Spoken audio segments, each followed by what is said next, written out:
MasterChef is back. Hundreds auditioned, and now the best 60 amateur cooks are through. I'm not that mad. Wait to hear what's in the dish. Good. No, we call that enthusiastically crisp. Each week, 12 new contestants battle for just 4 places in Friday's quarter-final. So raw. Only the strongest will make it to the final challenges. I wish they'd liven this soap up. 20 minutes I've been waiting. Love it. They want to survive this competition, they're gonna have to be good. Cooking doesn't get tougher than this.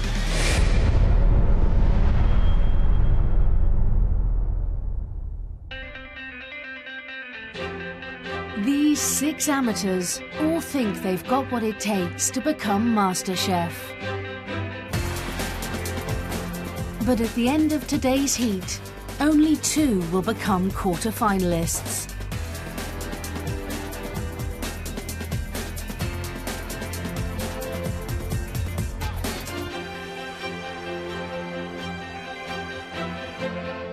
Welcome to the MasterChef kitchen. This, your first round, is your calling card. Your food, your dish. Something that gives us a bit of an insight into you and what you're able to do. Ladies and gentlemen, let's cook.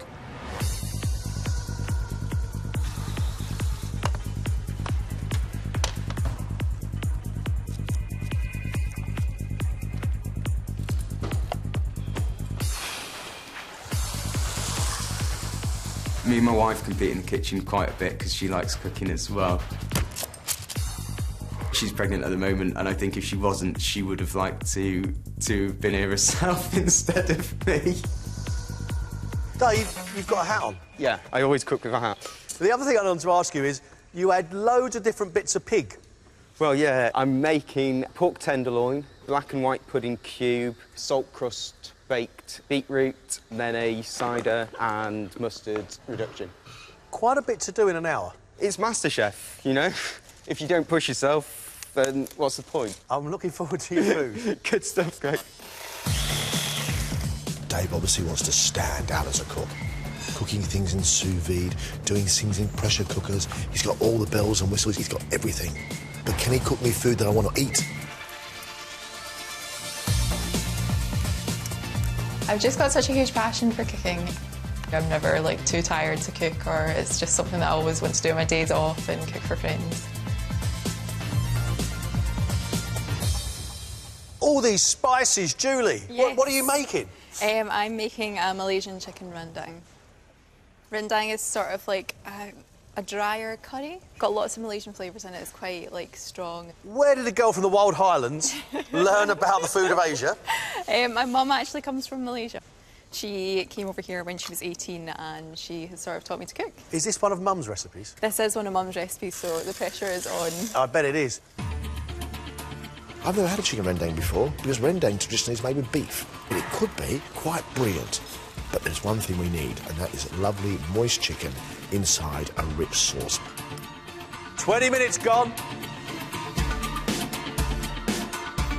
I've opted for a Greek mosaic, same as the Spanish have a tapas, you know, Greek's got a mosaic. As long as I can get it done in the time and it looks good, I know it tastes great, then I'll be a happy man. Why are you here on MasterChef, Theo? I want to do something I love. I love food, it's in my DNA. My mum's technically brilliant at cooking, blows me out the water. She should be here instead of me. My dad's adventurous with it as well. So it's just always been there. I wish you the best of luck. Thank you. Theo's calling card is all about his roots, about Cyprus, but rabbit and squid and 2 types of mince and vine leaves. Big ask in 1 hour.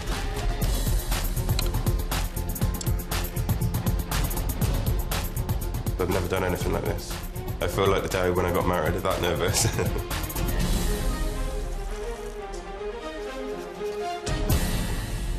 Hello, Ed. Hello. You're a bit nervous, mate, aren't you? All right, I'll be all right. Tell me what it is you're cooking. Pork fillet on spring greens, caramelised carrots, cider, cream, mustard sauce. I know it's a bit simple, but hopefully I've done well. Just give us something nice to eat, that's all we care about. Cheers, buddy. Try and keep hold of the nerves. All right, yeah. It shows a brave cook who can walk into the MasterChef kitchen with a few ingredients and say, I'm going to impress. You've got just 20 minutes. This is something so different from what I do day to day. This is quite amazing to be here. What are you making for us? I'm making a Thai green curry with tiger prawns, jasmine rice and a tomato and carrot Thai salad garnish. Why Thai? Why? I've travelled to Thailand, like the food out there. This was one of my staple food diets whilst I was out there, and I want to try and recreate it back at home. Best of luck. Deirdre's cooking us food that she loves to eat. That's a brilliant calling card. You're telling us a lot about you as a cook and how good your palate really is.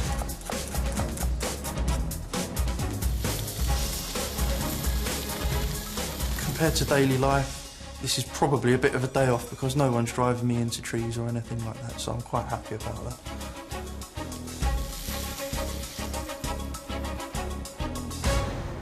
What are you cooking? Lovely pan-roasted fillet of cod, a nice side cream sauce with some really nice mussels. Why are you putting yourself through this drama? I want this. This is what I'm here for. I'm here to win it. I'm not here to have fun. I'm here to win. Good boy. What do you do right now? I manage a couple of driving test centres. My daughter's test is coming up, Joe. OK. I think I can guarantee you a quarter-final. You know what I'm saying? I don't think we're allowed to do that, unfortunately. Well, however much I'd like to win. Thank you, Joe. Nice talking to you. Thanks a lot. You've got 5 minutes left. You've got to start thinking of plating up now.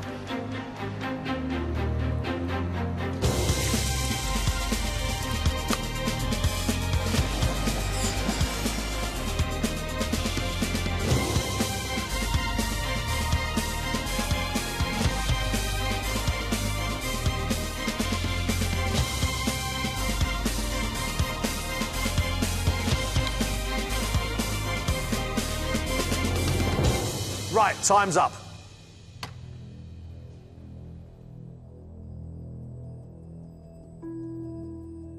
Father of two Theo's calling card is a Greek Cypriot meze with Cypriot pork and lamb sausages, spiced rabbit saddle and kidneys, braised octopus, stuffed vine leaves, calamari, and Greek salad tubes.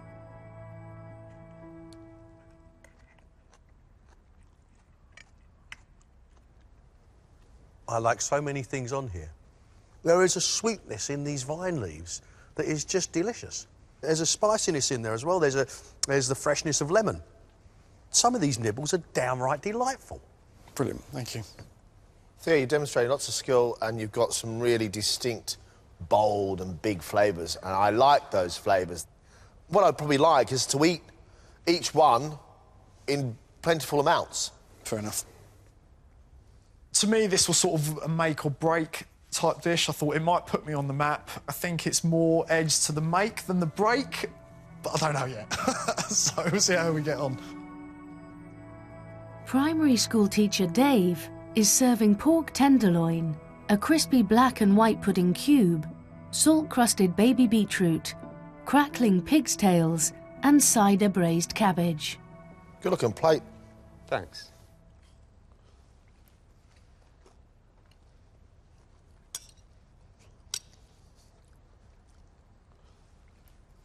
You are full of surprises and your food makes me smile. There's so many little tricks and bits and pieces going on here. I'm really pleased. I mean, you are just bursting with ideas, aren't you? Really lovely. I feel like I've gone to a pork fun fair. Yeah. The pork loin is cooked beautifully, but on the outside of that pork, you've got honey, and then we've got a really sweet sauce, and I find those two things very, very sweet together. And the beetroot's getting lost. It's not quite prominent enough. Yeah, no. I marvel at your technique, but you've got to want to eat it too, Dave. Not just give it to me and Greg and go, look, here, look how clever I am. Yeah, thanks for that. I was blown away with the comments. I was really pleased. John picked up a few things that I can improve on, and I'll really try and do that next time for him. Driving centre manager Joe is serving a pan-roasted cod fillet with pancetta, braised leeks and mussels in a cream, cider and thyme sauce. What did you do to the skin? Because it was lovely and crispy, and now it looks like it's all gone all soggy. I put a little squeeze of lemon over the top just to sharpen it up because we've got lots of butter and cream. I just wanted to sharpen it up a little bit. I'm going to take this off now because I don't want to eat that skin. OK.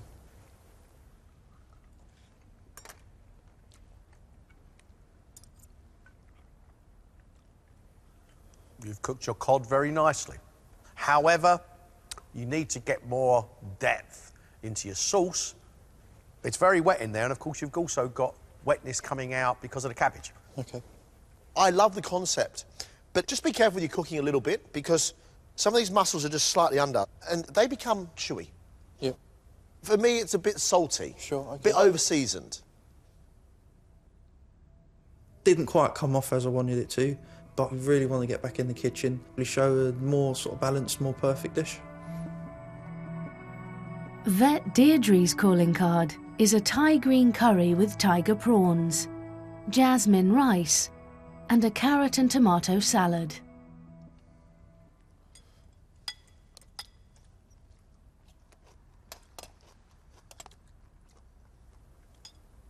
I love your flavours. I think you've got a bowl of prawns in a soupy sauce. OK. It's not classic Thai in any way. It's anglicised Thai, which I'm fine about. But what I do like is your definition of flavour. You've got a really good palate, Deirdre, with fragrant, wonderful food. Thank you. I really like it. I really like it. And what I didn't expect from your curry was the sourness, which then builds to heat. And I think that's very clever and very nice. Thank you. 22-year-old Julie's dish is Malaysian chicken rendang with cardamom and green tea rice and pickled carrots, cucumber and pineapple. I love your attempt at presentation, but that's very impractical because that rice would just go cold so quickly.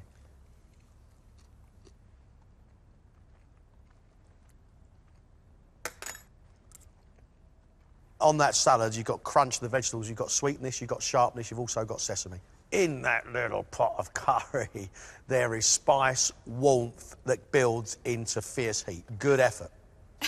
Julie, great flavours. Your rendang has got that lovely bit of fire and sourness and sharpness that Malaysian curries are famous for. Good effort. Thank you. Good start. Thank you very much. Thanks, Julie. Thank you. Butcher Ed has cooked a pork fillet with spring greens, glazed carrots and a cider and mustard cream sauce. I think it's an absolutely beautiful looking plate. I just hope now that it tastes as good as it looks.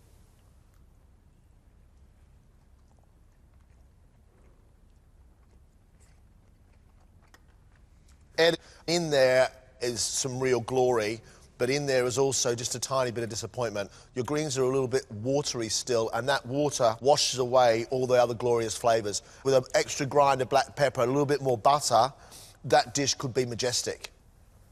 I've no idea why you look so nervous, because the pork is just beautiful. It's just falling apart. And those carrots are beautifully. They've been scrubbed, not peeled. Someone's loved them. And there's a nice thin coating of honey. Beautiful. Oh, you've got a smile, Ed. Brilliant. OK.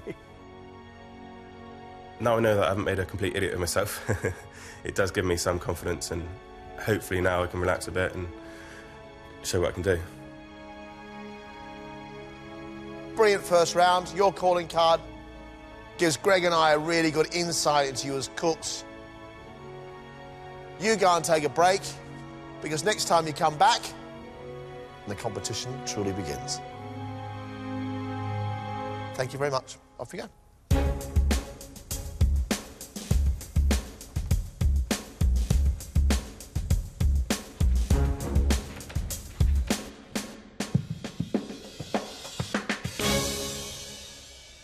This is the sweet or savoury invention test that we are giving to our contestants. OK. Which one do you want to do? I'm going to do sweet.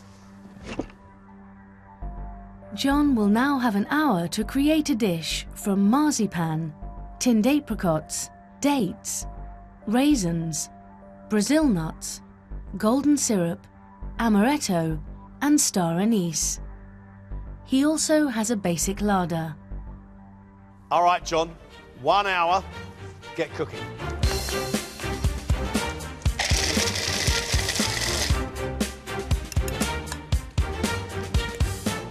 I'm going to do apricot and marzipan upside down cake, and I'm going to serve it with a caramel custard flavoured with raisins and amaretto. Don't let me get in your way.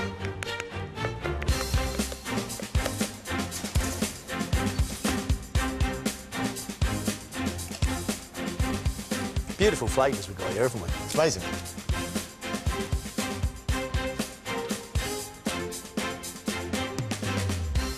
Making your egg custard. I am.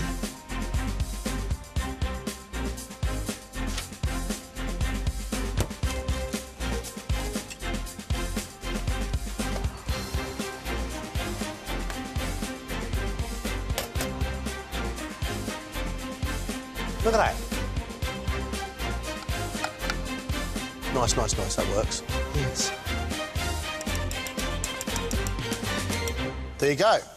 That looks beautiful, actually. From the sweet box, John has made an apricot and marzipan upside-down cake, caramel custard, caramel shards, and a raisin and amaretto sauce.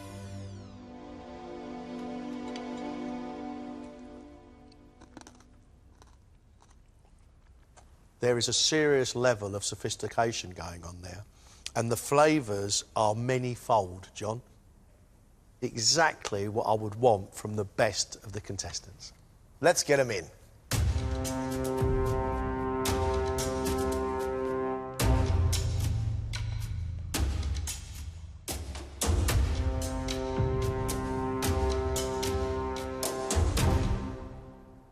This is an invention test. Blue box, sweet ingredients. Green box, savoury ingredients. We're going to give you 10 minutes to decide what it is you're going to cook.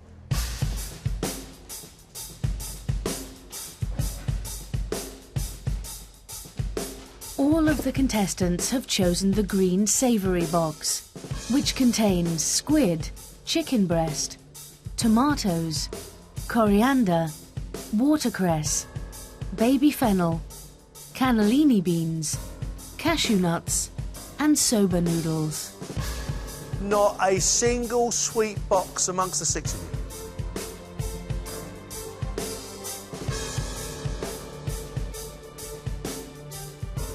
In my head, this works perfectly.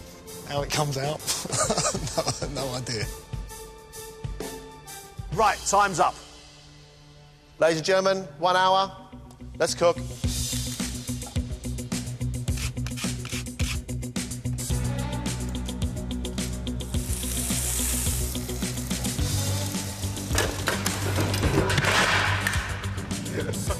There seems to be a little bit of panic in the air. I'm confident that there'll be something on the plate and that the flavours will be good at the end. What did it feel like when you opened that box? 30 seconds of panic, but then after that, yeah, I started to get my head together. I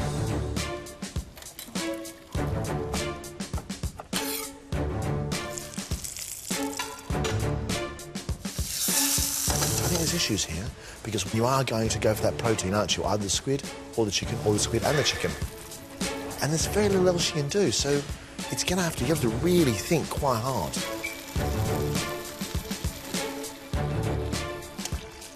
This is another Asian flavoured dish.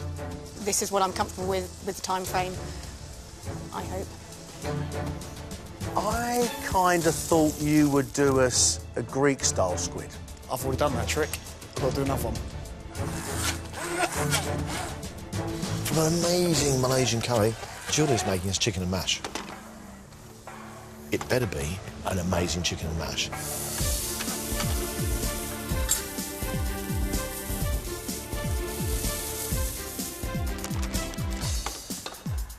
How do you feel about invention, Joe? I don't like to go too wayward, or roast chicken with strawberry jam, anything like that. You've been watching too much MasterChef. I'm trying my best not to go down that route.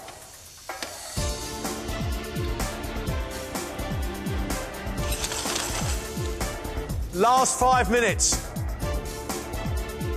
We have 6 very different cooks. Even though it's chicken and squid, it's being done in so many different ways. It's very interesting.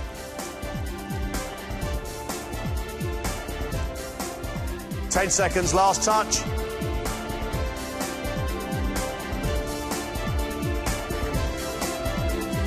Finished, stop.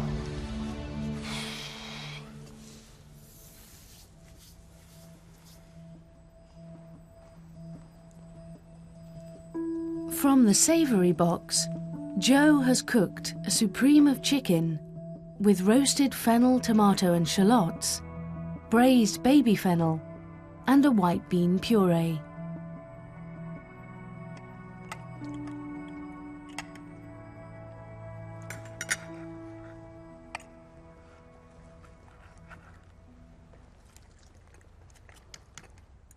Joe, I've rarely seen somebody cook better in an invention test than they do with their own dish. I think it's better as well. Well, that's good. We're unanimous on that one, Yeah. Joe. The chicken's cooked nicely and it's moist. The bean puree is lovely. Your sauce is really rich and wonderful in taste of chicken. And the tomatoes and the shallots with that together give me comfort. At the moment, I'm feeling a lot more positive than I was. Don't know if I've done enough to get through, though.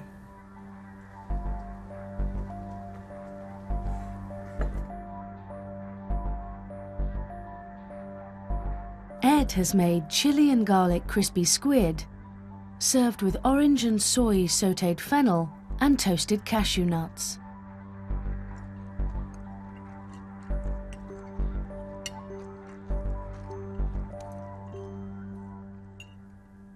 I've squid at one end of the plate and fennel and orange and nuts at the other end of the plate, and I don't really see what joins it all together as a dish. I feel for you on this one, Ed, I really do. As much as I want to say I like it, I can't, because I don't like it. It's fennel, which is not cooked enough, squid, which is overcooked. I can't believe that you're the same cook who cooked that pork dish that cooked this. The invention test is not easy, is it? No. How many times have you shouted at the television, going, "You got to make that, mate"? Yeah. It's totally different when you're doing it. I got it, to be honest. In my head, it was okay. On the plate, less so. Julie has pan-roasted a chicken breast and served it with fennel crisps, potato puree, and a creamy white wine sauce.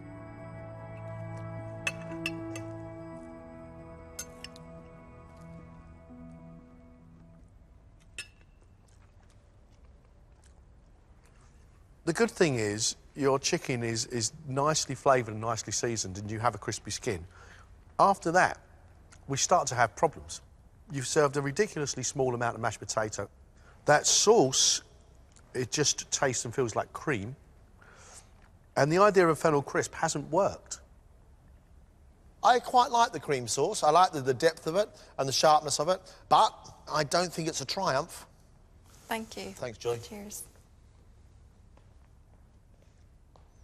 I'm a bit deflated. I definitely didn't do as good as I normally sort of cook.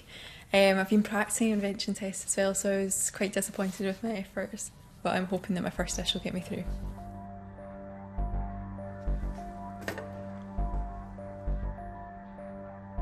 Theo has served griddled squid, stuffed with soy-marinated chicken, chili, coriander, ginger and breadcrumbs, on lime and chili soba noodles with toasted cashew nuts.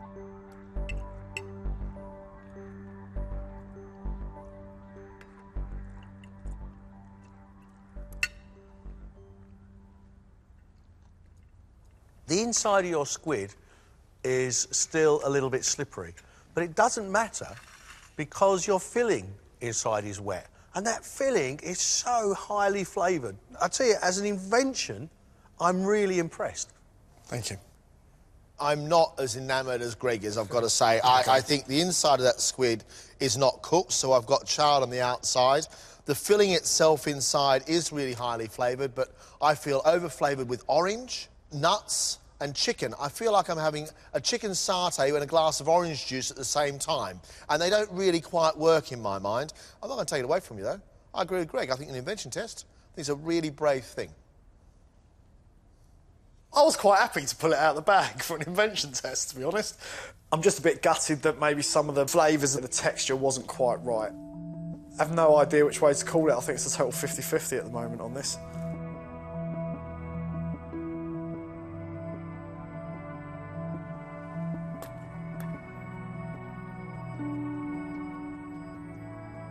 Deirdre's invention is a hot and sour soup with chicken and crispy squid.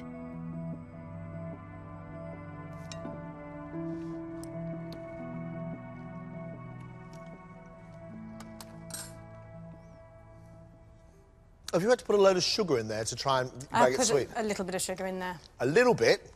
It's about as sweet as my porridge in the morning. Oh, goodness. The sugar has not only given it a sweet background, it makes it taste more like sweet gravy, but it's sweetened the chicken. When you do a hot and sour soup, it should be hot and sour. Chicken in here has gone a little dry. Squid for me is cooked fine. You do know and understand Asian flavours. I was hoping for a little bit more versatility from you. I'm a bit disappointed with that. It's one of those ones that I saw the ingredients and thought, well, I know what to do with them, which is very similar to my calling card recipe. 2 Asian dishes in one day, maybe too much.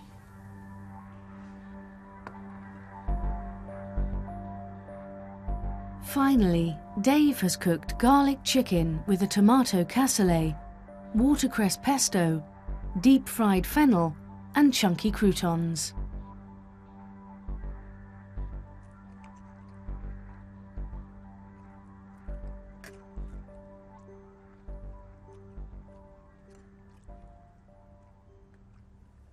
I really don't like this at all, this chicken. The skin on that isn't cooked or crisped up, and it's just sitting on the top of a bowl of mush with a crouton on it.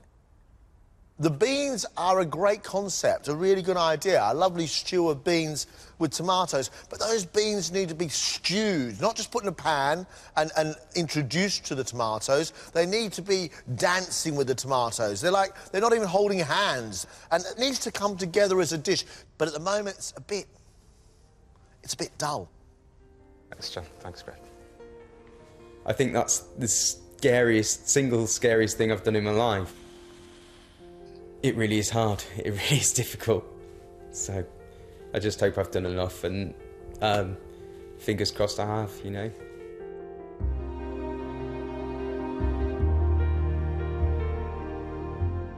The competition now is tough. We know the quality of cooks going through in each round. There's a couple of these people here who won't make it, and we've just got to let them go. I tell you who I really like, Theo. I liked his Greek meze dish. Yeah, I agree with you. Complex, interesting, unusual, and what Theo did in the invention test, a great inventive mind. I agree. OK, so Theo stays. Joe, I now believe, is a decent cook. I've never seen a turnaround like it. I had virtually written him off after his cod dish in the opening round. His calling card was nowhere near as good as his invention. What it does give us is reassurance that actually under pressure, Joe can cope. And I like that. So, Joe stays. As for the other 4, Greg, I don't know. I think there's ups and downs with all 4 of them. Deirdre comes in here with a calling card, prawn green curry, and it was actually more like a hot and sour soup. Invention test, she said she's going to make a hot and sour soup, and it really wasn't hot nor sour. That concerns me. If I was to leave at this stage, I would be horribly disappointed. There is plenty more to come, but it's just whether I get the chance to do so. Ed, I don't know what happened. Ed's calling card was beautiful, and flavours pretty much to match. As for his invention test, wow. He was so nervous, and the result was something that was actually hard to define. I'd just be really disappointed if I was going in now. But they got to go on what was put in front of him, and what was put in front of him the second time was pretty bad, to be honest. Dave came in here, you loved his first dish. I thought it was fantastic. His second round, his invention test, Johnny just went to pieces. And you just can't keep throwing things in a bowl hoping that somehow it's going to turn out OK. It's hard to accept that your mistakes have cost you a future that you see for yourself, so I'd be absolutely devastated to go home. Julie's calling card was great. And then in the invention test, she left a lot to be desired. So I now don't know what to make of Julie. I've not performed up to the sort of standard that I do cook at, and I know what I'm capable of. I think we need to look for the people that can actually hold their nerve and soldier on. Whoever we put through from these 4 really have to pull out all the stops in the next round because they've got a lot to prove.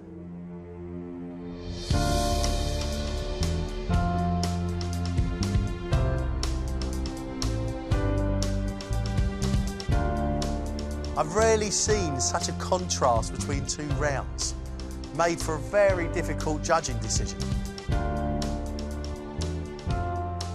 We have made a decision. The first person leaving us is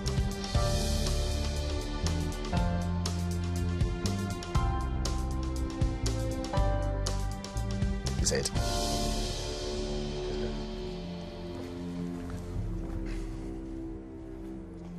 On the day I messed up the invention test. It's just annoying, annoying. The second person leaving us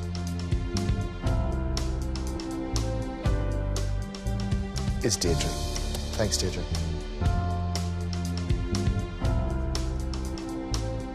I tried my hardest in there, and you know there are some, say, very, very capable cooks in there, so that's just the way it goes. But yeah, I'm very disappointed. Congratulations, well done.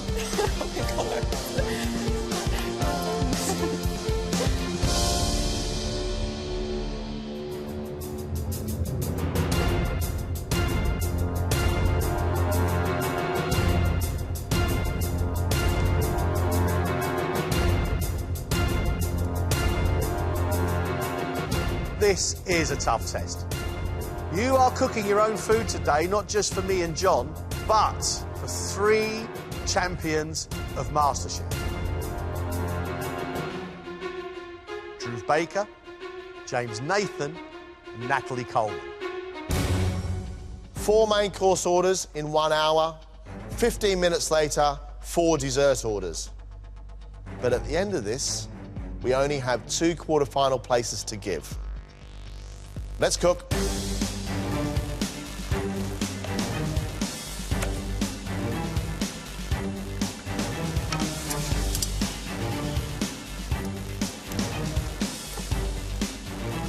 Really excited about the opportunity to cook for the ex-champions of MasterChef. Hopefully one day I'll be sitting in their seat.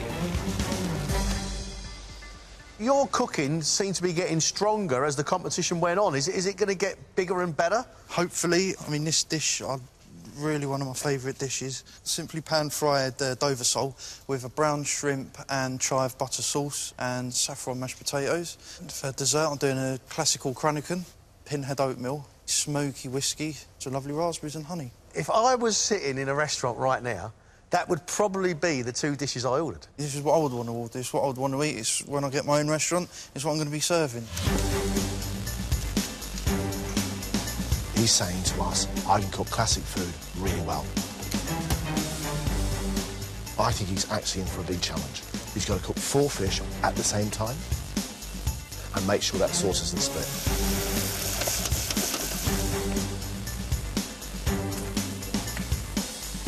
I've got quite a lot of experience for cooking for like groups of people. With my mum, we've helped cater a wedding, and obviously that's not quite as much pressure as MasterChef judges, but it does give you sort of experience of being able to cook for more than one person or yourself. We're definitely not going Malaysian today, Julie. We're not. So I've got sea bass with mussel and saffron sauce on a bed of mashed potatoes, which will go right today. And I'm also doing a chocolate orange fondant with orange liqueur chantilly cream. Every time now somebody mentions a fondant, I start to quake. I'm determined to get it right. I've practiced it quite a lot, so all going well, it will go well today. Good luck. Thank you. I need to be focused on making sure that fondant is not one of the graves for MasterChef again. A chocolate and orange fondant is a wonderful thing, but it's got to be absolutely perfect. And does she have the skill to pull it off? It sounds pretty easy, but it ain't.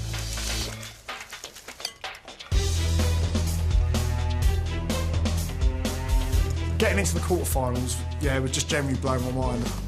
It's almost I'm too scared to sort of say it in case it all evaporates and the idea disappears. I can get through. It looks like we're going to Asia. We are going to Asia. Asian consommé, deep-fried disc of noodles, bok choy, glazed, spicy, sweet salmon with some pickled vegetables on top. I'm maintaining the theme of Asia with the dessert, so we're going for a gingered treacle tart with a matcha green tea ice cream. A huge amount of work to do once again. Yeah. Are you not in danger of tripping up here? Massively. If he can make a consommé, cook salmon, fry noodles, make a treacle tart and ice cream in an hour, you've got to take your hat off to him. He's got his tarts in the oven, he's made his ice cream. He may actually do this.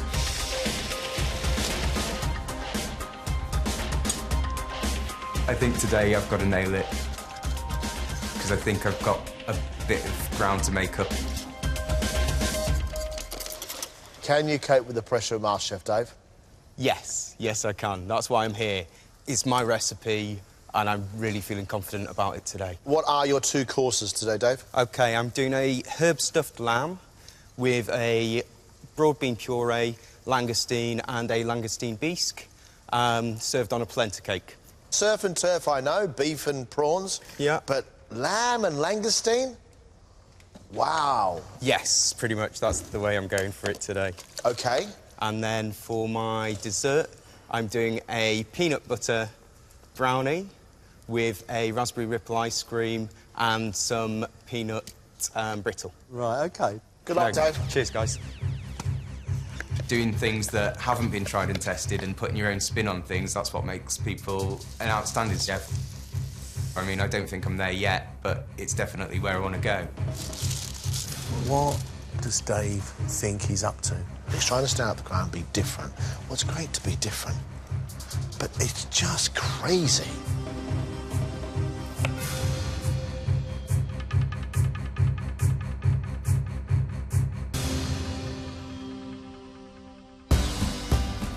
The first of today's guest judges is 2008 champion James Nathan, who gave up his career as a criminal barrister to train in top kitchens. Last year he opened his first restaurant. It was time to do something for myself. It's great to feel that actually I've arrived. The eagle has landed, I've got a restaurant.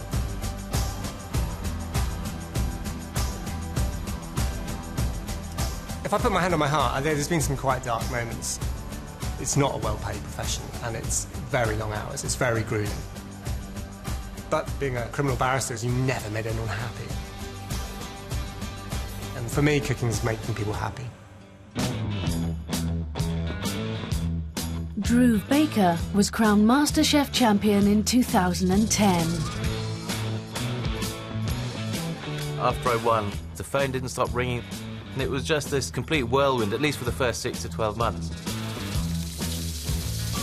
Over the last few years, he has built a catering company, become a food journalist, and is currently working on his first book.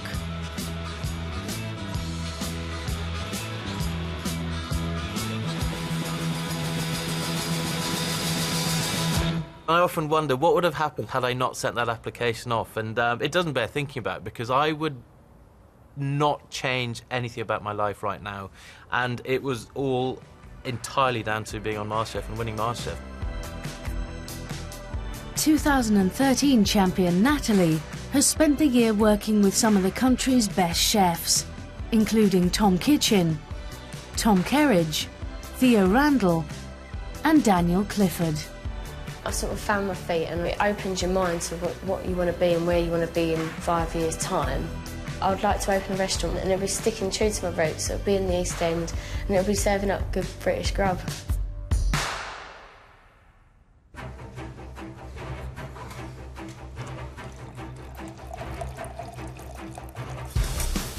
You've got just over 15 minutes until you get those mains out. You going to be all right, big fella? Yes. Joe's cooking a Dover sole with brown shrimp and chive butter sauce. It's a delicate fish that needs to be cooked well. The flavours in that main course of Joe's all really work together. It's such a simple dish, but it's got to be done so well. It's got to be perfectly seasoned. He hasn't tasted that sauce once. He's not tasted anything at all. It all has to be cooked perfectly, but if he does, I think we'll have a delicious dish. Fish looks nice, though.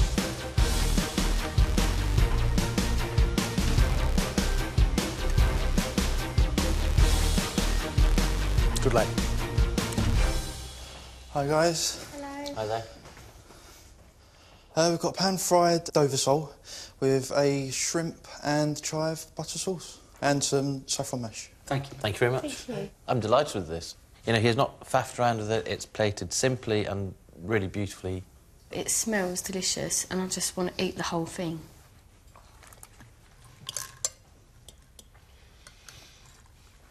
This is a success. He's prepared the fish beautifully and it's cooked beautifully. And the sauce is really well balanced. It's a simple sauce, but it's got acidity, it's got creamy butterness. If I got this in a fish restaurant, I'd happily pay for it and be chuffed with my lunch. I love his fish, I love his mash. I would like a little bit more lemon across my fish. The fish cooked absolutely beautifully, the sauce made really well. Joe tasted nothing, and that because of that, everything's under-seasoned. It's a bit all right. You're a bit over time. Now you've got 10, 12 minutes to make Cranachan. Cranachan I'm quite looking forward to. I've not actually tasted one, I know what one is. The Scottish version of our Eton mess.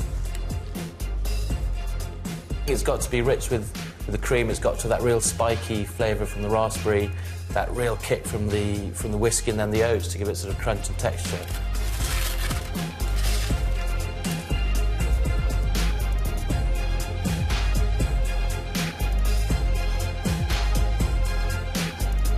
Crikey.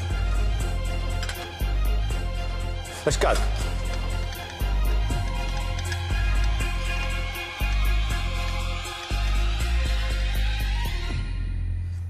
We've got Cranachan, got some macerated raspberries, some honey, whipped cream, some pinhead oatmeal, and a Laphroaig 10-year-old whiskey. Thank you. It's got simple elegance again, isn't it? And let's hope it tastes as good as it looks.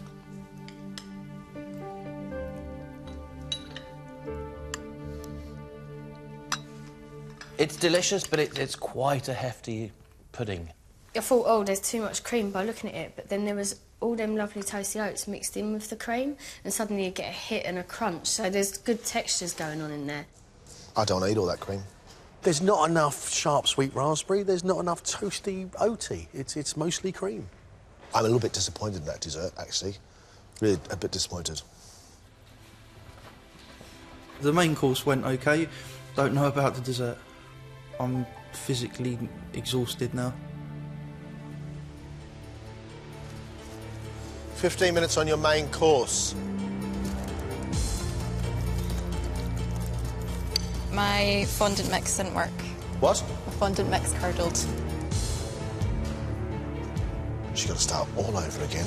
And in that 15 minutes, she's got to get the fondant ready to go and the rest of her main course finished off. She's right up against it.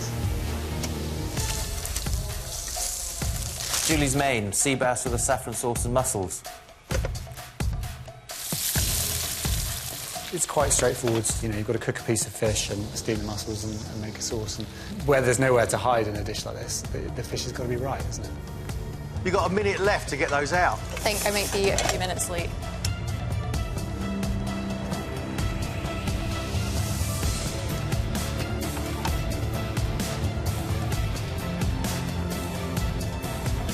Julie, we've got to go, mate. We've got to go, we've got to go, we've got to go.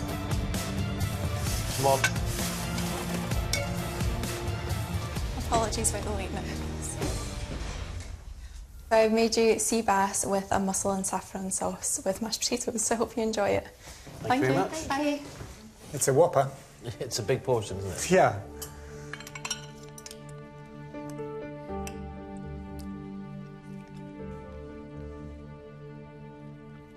My fish is undercooked.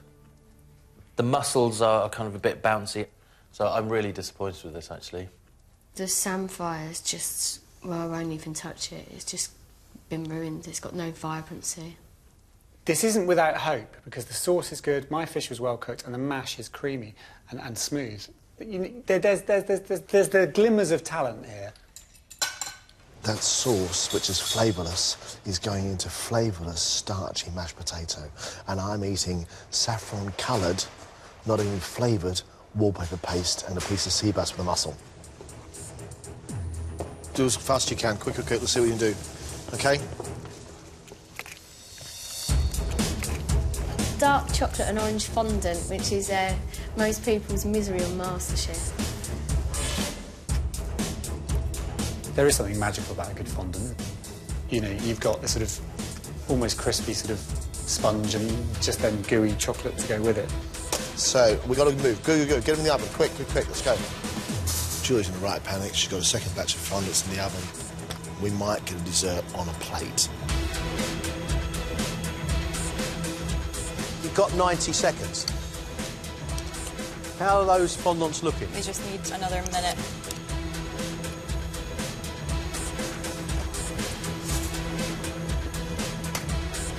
Very brave for carrying on, Julie. Really impressed. I am so impressed. Well done. Thank you very much. Hi, apologies again, it's late. Enjoy. I have made you a chocolate orange fondant with chantilly orange liqueur cream. Enjoy, thank you very much. The initial whiff is really It smells good. gorgeous, really it's lovely. Very chocolatey and very orangey, which is what she promised.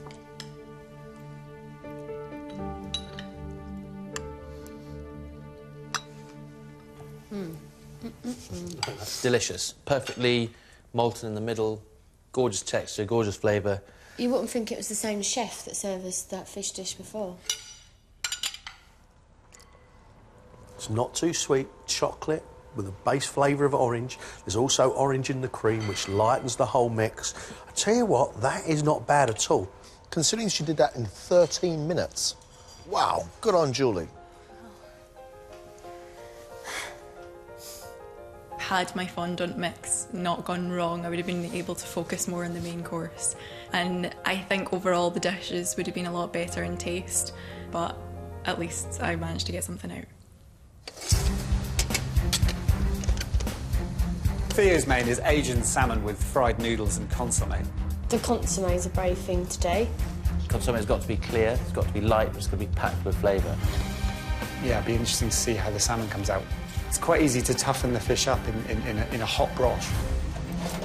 Too hard. What are you going to do? You going to go with those noodles, or...? Yeah, I think I have to. You've got less than 3 minutes. Come on, mate, let's go.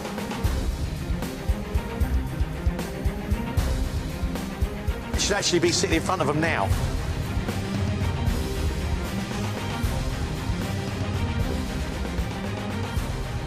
Got to applaud the amount of work, but I've got to tell you off for being late. Yeah. Apologies for the slow walk. It's okay.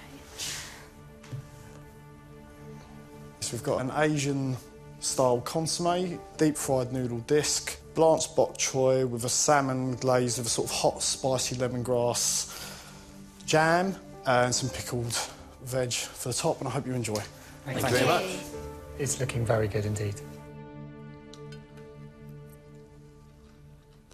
I'll get some spice. The consommé is amazing. It's really clear, it's really brothy. It tastes like consommé should do. The liquid really helps to soften up those crispy noodles, which are really quite crispy. And that jam, it feels like there's a rave going on in my mouth. It's like dancing away on my tongue. It's beautiful and it's a winning dish. Technically well done, balanced perfectly in terms of the flavours. I'm quite excited about this guy. It's an interesting combination, but for me that salmon needs to have more Asian flavours because the consommé is so subtle that the salmon's overpowering everything. I love the consommé and the flavours of ginger. That's lovely. What I can't get on with is deep-fried noodle. I wonder why. OK, 15 minutes for pudding. Fine. Theo's dessert, gingered treacle tart over green tea ice cream. I think it sounds divine.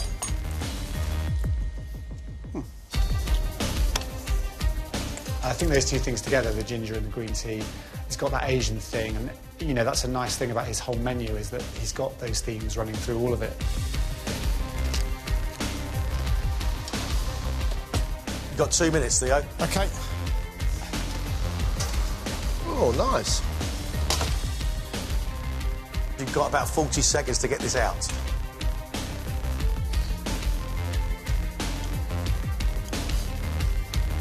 I've no idea how to do them. Well, don't do it then. I'm not. That's OK, Theo. That's OK. I think apologies second time for the delay on this. Thank you. Ginger treacle tart with a matcha green tea syrup and a matcha green tea ice cream. Enjoy. Delicious. Thank you very Thank you. much. Cheers. It looks really pretty.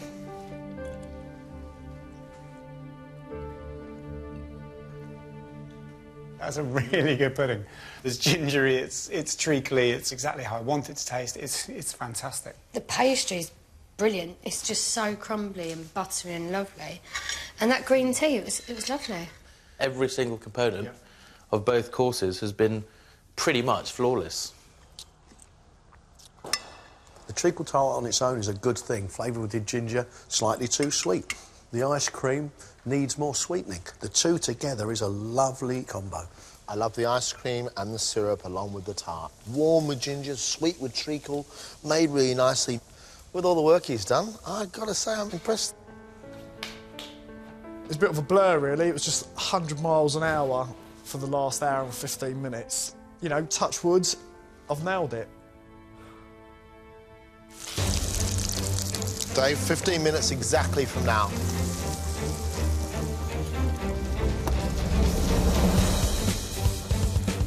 Dave's main, herb-stuffed cannon of lamb served on polenta cake with a broad bean puree, langoustine tail and bisque sauce. Lamb's a very distinct flavour and it's going to be battling against langoustine.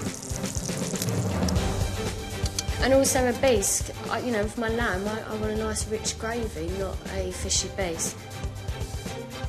If I'm honest, Dave had 3 dishes he was going to do, and he thought he'd do them all at once. Good job, right on time.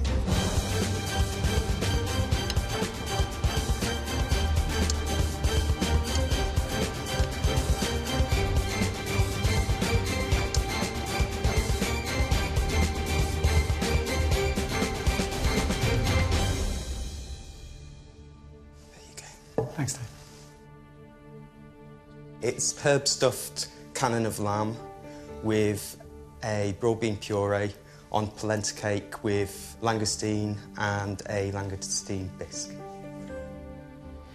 It smells nice. It does smell really good. I don't like that cane. The polenta's really under-seasoned. The lamb's kind of, it's all right. The langoustine's not really that well cooked, and if you're going to bother to slit it to take the vein out, then take the shell off the tail so I can just eat it in one hit. It's not working for me. We didn't need all of those components, but I think hidden in amongst there is a reasonable plate of food and a pretty decent cook. There's a reason I haven't eaten lamb and langoustine together before, because it doesn't work. There are actually many nice things on that plate, but none of them match. Dave is technically really good, but he needs to get a plate of food that tastes great, that people want to eat. 15 minutes now. Dave's dessert, we've got a peanut butter chocolate brownie with peanut brittle and a raspberry ripple ice cream. It sounds like really good, rich comfort food. You've got 3 minutes, Dave. Plenty of time.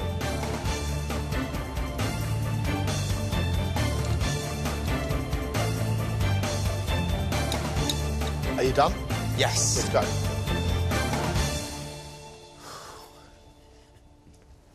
Right, guys.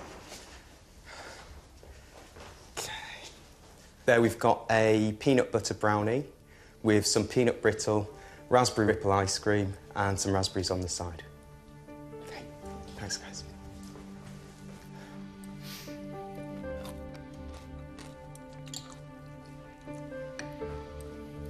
It's amazing. It's got a real deep flavour. And then you've got nice raspberries to cut through that richness. And peanut butter brittle is really salty and it's good, it's fun. I like to put fruit with chocolate and nuts. I just don't know whether peanuts in this case was the right nut to use, because the aftertaste is quite strong. He's definitely put too much salt inside this brownie. It is, however, a really good brownie. His ice cream's really good. This guy puts a lot of work into his food, John. He's really thoughtful, he's really inventive.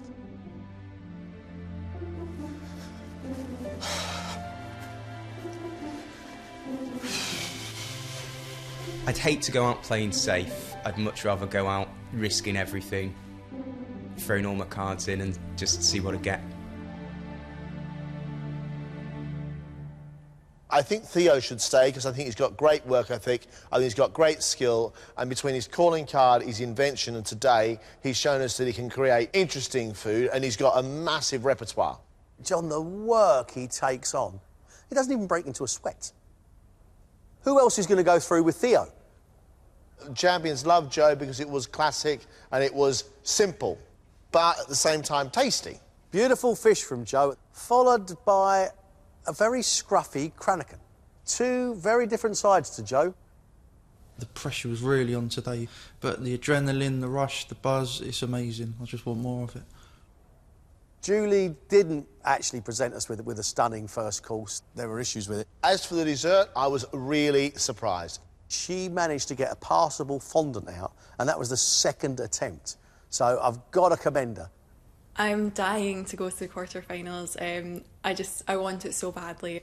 I don't know what to make of Dave. I think technically he's great. He cuts well, he butchers well, he understands how to make a stuffing and a bisque and a polenta cake, and he gets all that, but then he puts all those things together on one plate. He's got skill, but his invention is odd. His palate is odd. Getting through this means so much. I'd love to see myself going a lot further in the competition.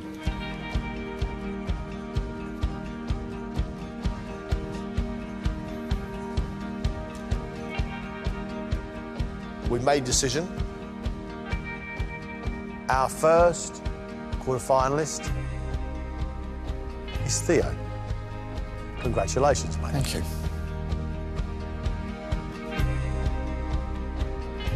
Our second quarter-finalist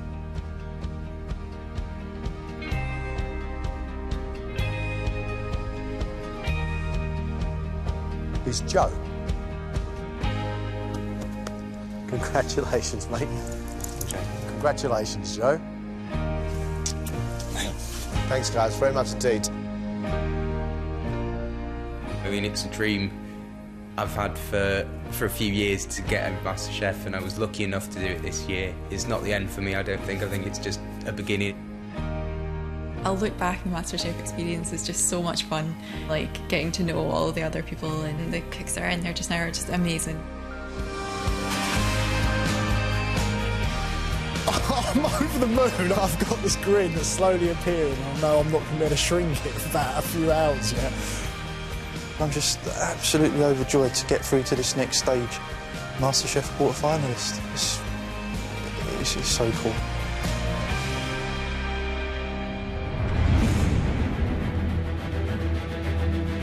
Tomorrow night, it's the quarter-final. The 4 heat winners return to cook for just one critic, face to face. Sadly, it's not doing it for me. What you've got here is the nucleus of absolute brilliance.